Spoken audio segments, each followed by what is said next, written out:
우리가 누군가에게 뭔가 부탁할 때 신뢰가 얼마나 중요한지 절실히 느끼게 될 때가 있습니다. 제가 선교제일교회에 온 지 벌써 5개월이 지났는데요. 제가 처음 왔을 때는 이제 우리 어린이부 선생님들에게, 교육 목사님들께 뭔가 부탁드리는 게 쉽지 않았습니다. 선생님들의 문제가 절대 아니고요.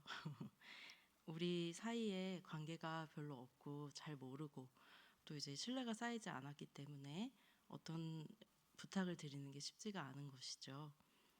시간이 조금씩 흐르고 있고 선생님들과 저 사이에 조금씩 관계가 생기고 또 서로에 대해 알게 되고 신뢰도 쌓여가고 있습니다. 적어도 저는 그렇습니다. 우리 선생님들도 그러하시길 바랍니다. 처음보다 지금은 제가 선생님들께 뭔가 부탁드릴 때 훨씬 더 편하게 부탁드릴 수 있습니다.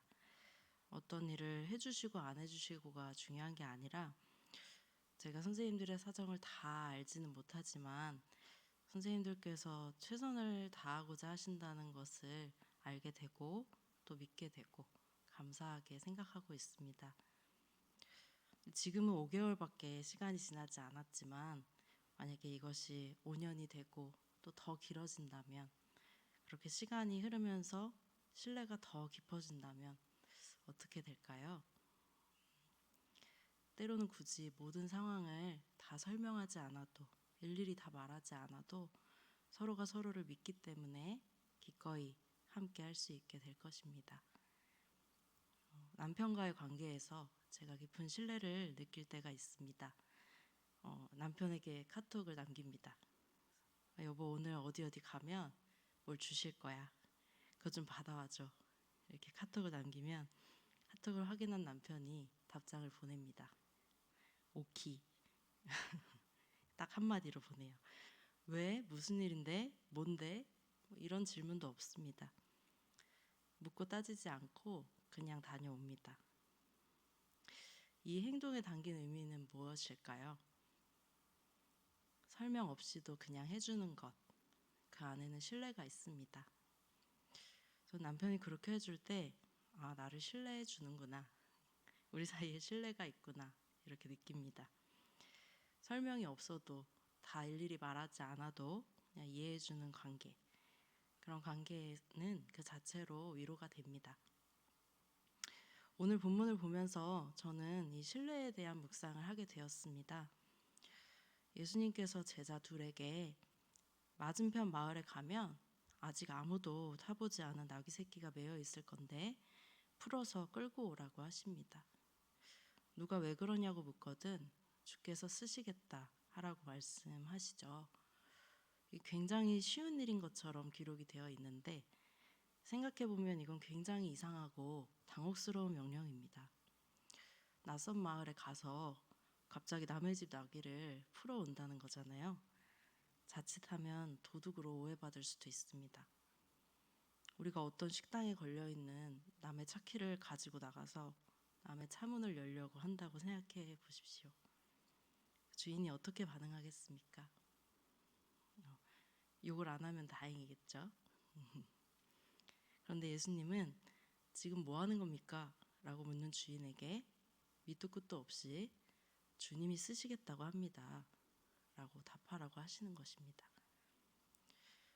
그런데 더 놀랍게도 제자들은 아무 말 없이 이 이상하고 당혹스러운 명령에 그냥 순종합니다. 그리고 나귀의 주인도 주께서 쓰시겠다는 말만 듣고 순순히 나귀를 내어줍니다. 너무 자연스럽게 쓰여 있어서 이렇게 자칫 잠깐 집중하지 못하면 그냥 지나가 버리는 너무 당연한 것처럼 이렇게 쓰여 있는데 이 짧은 이야기에는 많은 설명이 생략되어 있습니다. 예수님도 자세한 설명 없이 단순하게 말씀하십니다. 제자들도 묻지 않고, 즉 의심하지 않고 움직입니다. 나귀 주인도 따로 설득할 필요 없이 나귀를 내어줍니다. 이것이 가능했던 이유는 무엇일까요? 저는 이 장면의 바탕에 흐르는 것이 바로 신뢰와 믿음이라고 생각합니다. 예수님은 제자들에게 말씀하실 때 엄청나게 장황한 설명을 하지 않으셨습니다. 있잖아, 구약에 보면 메시아가 나귀 새끼를 타고 온다는 예언이 있잖아. 내가 바로 그 메시아인 건 알지? 내가 하나님의 그 말씀을 성취하려고 지금 나귀 새끼를 데려오라고 하는 거야. 하나님께서 예언하신 일이니까 하나님께서 알아서 이루실 거고 나귀를 데려오는데 아무 문제가 없을 거야. 그러니까 걱정하지 말고 그냥 내가 말하는 대로 가서 나귀를 데려오면 돼. 알았지? 어때? 할 수 있겠어?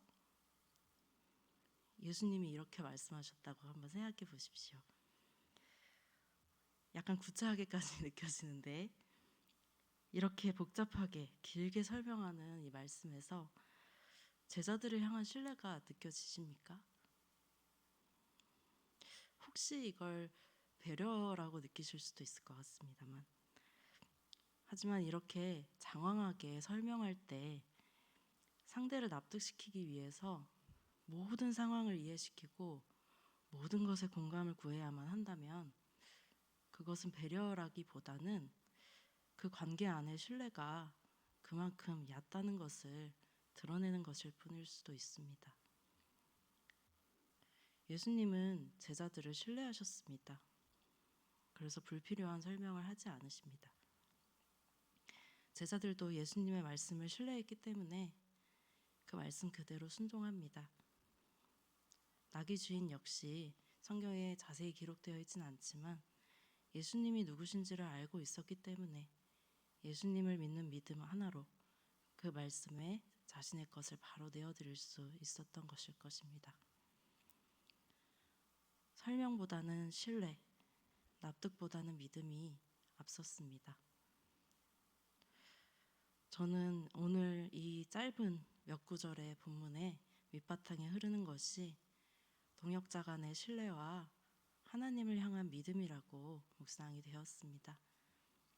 그리고 이 본문을 보면서 우리 선교제일교회 공동체 안에도 이런 동역자 간의 신뢰와 하나님을 향한 믿음이 충만하게 가득 차기를 소망하는 마음이 들었습니다. 우리가 서로의 부족함을 알면서도 그래, 그래도 저 사람은 주를 위해 애쓰는 사람이야. 좀 이해는 안 되지만 뭔가 이유가 있을 거야. 내가 다 알지 못하는 상황이 분명히 있을 거야. 이런 신뢰와 애정이 있을 때 교회는 훨씬 따뜻하고 건강해집니다. 완벽한 동역자는 없지요. 우리는 모두 약점과 단점을 가진 불완전한 죄인들입니다. 하지만 우리가 서로의 단점을 대수롭지 않게 여기며 품어주고 또 서로의 강점은 대단하게 귀하게 여겨서 세워주는 그런 동역의 관계가 우리 안에 넘쳐난다면 얼마나 행복하겠습니까? 이것은 우리의 연약함을 뛰어넘어서 일하실 하나님을 믿기 때문에 우리의 어떠함으로 가려지지 않는 하나님을 믿기 때문에 그렇게 동역자를 신뢰할 수 있는 것이라고 저는 생각합니다. 그 사람이 정말 믿을만해서가 아니라 그 사람의 연약함과 상관없이 하나님께서 일하실 것이기 때문에 그 하나님을 믿는 믿음으로 동역자를 신뢰해 줄 수 있는 그런 성숙함과 넉넉함이 우리 안에 있다면 정말 좋을 것 같습니다. 그리고 한 걸음 더 나아가서 우리 자신도 그런 신뢰를 받고 있는 사람인가 돌아볼 일입니다. 혹시 누군가가 나에게 무언가를 부탁할 때마다 엄청 긴 설명과 설득이 필요하다면 오히려 나를 그렇게 대할 때 기분이 나쁘셨으면 좋겠습니다. 아니, 절 그렇게 못 믿으세요? 좀 믿어주세요. 저도 주님을 따르는 동역자예요. 이렇게 말할 수 있으면 좋겠습니다. 그렇다면 이 신뢰와 애정은 어떤 관계에서 가장 중요할까요? 바로 주님과 우리 사이입니다.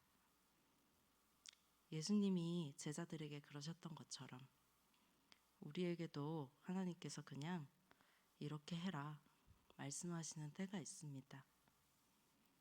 그 말씀이 좀 당혹스럽거나 다 이해되지 않을 때에도 주님, 제가 주님을 신뢰하기 때문에 묻거나 따지지 않고 그냥 따르겠습니다.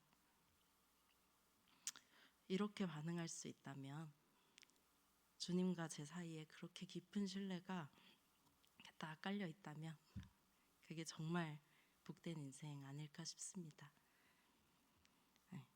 그렇게 주님과의 관계 안에 깊은 신뢰가 흐르고 그 신뢰가 즉각적인 순종으로 자연스럽게 이어지는 그런 삶이 하나님 보시기에 참 아름다운 제자의 삶이 아닐까. 내 삶이 그런 삶이 됐으면 좋겠다. 이런 소망이 생깁니다. 하나님을 향한 신뢰, 즉 믿음은 순종이라는 행동으로 나타납니다. 주님께서 우리에게 장황하게 설명하셔야 하게 그렇게 만들어서는 안 되겠죠. 주님은 정말로 선하신 분이고 정말로 신실하시고 정말 능력이 있으십니다. 주님은 이 세상에서 유일하게 옳으신 분입니다. 그런 분의 말씀에 묻고 따져서 뭘 하겠습니까? 그냥 따르면 되는 것입니다. 동역자는 하나님이 아니고 연약한 사람입니다. 그러나 결국 어떤 일의 시종은 주님께 달려 있는 것입니다. 욥기에서 언급하는 것처럼 그 사람의 연약함이 아무리 크다 한들 그것이 하나님께서 하시는 일을 막아설 수 있겠습니까? 반대로 그 사람이 제 아무리 대단하다 한들 하나님이 하시는 일에 뭐 그리 큰 도움이 되겠습니까? 결국 하나님께서 모두 하시는 일입니다. 우리는 동역자에게는 어떤 일을 엄청나게 해내는 것을 기대하는 것보다는 그저 사랑하고 품고 세워주는 것에 초점을 맞춰야 합니다. 그것이 하나님께서 우리에게 명령하신 것이고 또 기대하신 것임을 마음에 새기는 우리가 되길 바랍니다. 네, 기도하겠습니다. 첫 번째는 주님, 우리 선교제일교회 안에 동역자 간의 신뢰와 애정이 깊이 흐르게 하소서. 바로 내가 먼저 그런 신뢰를 보여주는 동역자가 되게 하시옵소서. 두 번째로 주님, 주님과의 관계 안에서도 깊은 신뢰가 흐르길 원합니다. 주께서 쓰시겠다는 말씀에 즉각 순종할 수 있는 제자가 되게 하시옵소서. 이 두 가지 기도 제목을 가지고 함께 기도하겠습니다.